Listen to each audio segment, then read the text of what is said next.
नमस्कार, मी गणेश तुम्हा सर्वांचं स्वागत करतोय परत एका छान अशा नवीन व्हिडिओमध्ये आणि आगळे-वेगळे पक्षी घेऊन आलेलो आहे मित्रांनो, खास तुमच्यासाठी. छोटासा व्हिडिओ आहे, आशा करतो शेवटपर्यंत पाहाल आणि आवडल्यास नक्की लाईक, शेअर, सबस्क्राईब आणि कमेंटसुद्धा नक्की कराल आणि हाईपचे पॉईंटसुद्धा नक्की द्याल मित्रांनो. तर हा फार्म आहे आशिषचा आणि ही एक पेअर आहे आशिषची गिनी फॉलची. तर अलीकडचा आहे तो आहे तो नर आहे आणि पलीकडची आहे ती मादी आहे मित्रांनो. म्हणजे थोडंसं समजतंय का तर गिनी फॉलमध्ये मलाही एवढं जास्त काही कळत नाही, पण त्याच्या तुऱ्यावरून आणि त्याच्या स्ट्रक्चर आणि साईजवरून अनुमान लावला आहे की अलीकडचा जो आहे तो नर आणि पाठीमागची बाजूची आहे ती मादी आहे आणि खूप छान पक्षी आहेत मित्रांनो. इकडे मागचा एक मी व्हिडिओ केला होता की आमच्या शहरामध्ये पहिल्यांदाच बदक आणि गिनी फॉल विक्रीसाठी आले होते. ते आंध्रातले होते वाटतं बहुतेक, दक्षिण भारतातले खालचे. तर त्यांनी खूप सारे जोड घेऊन आले होते, पण माझी इच्छा असूनसुद्धा मी पण नाही घेतलं. का तर हे खूप आवाज करतात आणि बदक घ्यायचे होते, पण बदक पण घ्यायला नाही जमले मित्रांनो. आणि आशिषने एक पेअर घेतली होती, ही खूप छान पेअर आहे. लहान होते पण आता खूप छान आणि अडल्ट झालेत मित्रांनो. आता अंडे वगैरे देतील आणि ब्रीडिंग करतील. आणि इकडे ना एक मल्टी कलरचं पिलू आहे आशिषचं. आणि असेच बऱ्यापैकी काही पक्षी आहेत ते आशिषचे सध्या मरत आहेत मित्रांनो.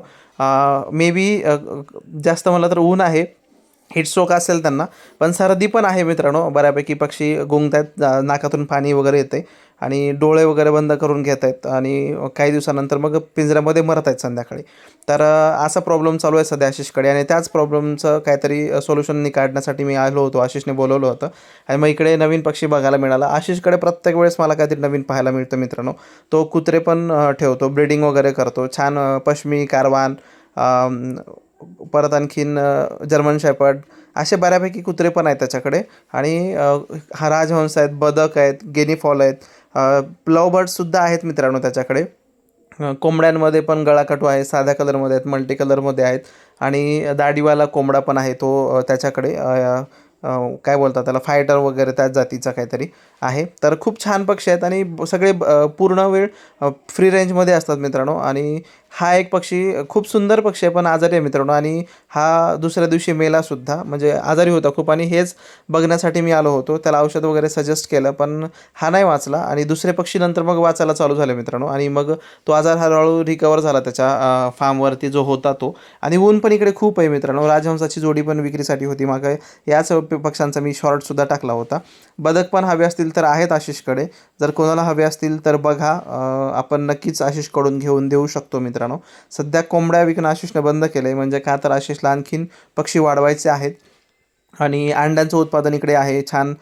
20 रुपयाला एक अंडं जातं आमच्याकडे, त्यामुळे 10 अंडे दिले की 200 रुपये भेटतात. त्यामुळे जास्त पक्षी पण आशिष विकत नाही, पण आपल्याला एखादी दुसरी खुडू कोंबडी वगैरे हवी असेल तर आपण आशिषकडून घेतो. आणि पक्ष्यांची साईजसुद्धा आशिषकडे खूप चांगली आहे मित्रांनो, का तर इकडे उकिरडा आहे आणि उकिरड्यामध्ये आळ्या वगैरे खाऊन प्रोटीनचा सोर्स त्यांचा म्हणजे छान फुलफिल होतात. प्रोटीन त्यांचं म्हणजे चांगलं होतं त्यांचं पोषण प्रोटीनमुळे. आणि ही बदकाची छोटीशी पिलं पण आहेत, खूप छान आहेत मित्रांनो. 5 होती, त्यातले 2-3 एक्सपायर झाली वाटतं आणि मग आता 2च आहेत इकडे. आणि ही पण खूप छान आहेत. पिलंसुद्धा विक्रीसाठी अवेलेबल आहेत मित्रांनो, मिळतील तुम्हालासुद्धा.